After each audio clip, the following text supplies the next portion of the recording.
Kapag hindi ka nagpapakatino bilang ulo ng pamilya mo, pinapatay mo ang pamilya mo. Ikaw ang haligi ng tahanan bago magkaroon ng pinto, ng bintana, bago bumuo ng pangarap ang misis mo, bago mangarap ang mga anak mo. Ikaw muna. Sa'yo sila pagtatayo ng pangarap nila. Paano sila mangangarap kung hindi ka tumutupad sa iyong obligasyon? Don't get it wrong.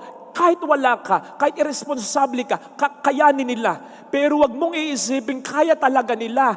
Kaya lang nila sapagkat ayaw mong samahan sila. Pero wag mong iisipin na kahit isang sandali, hindi nila naisip, sana nandun ka.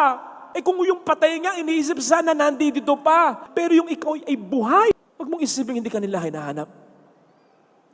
Wag mong iisip na hindi nila sinasabi, sana nagpakatino ang aming Ama.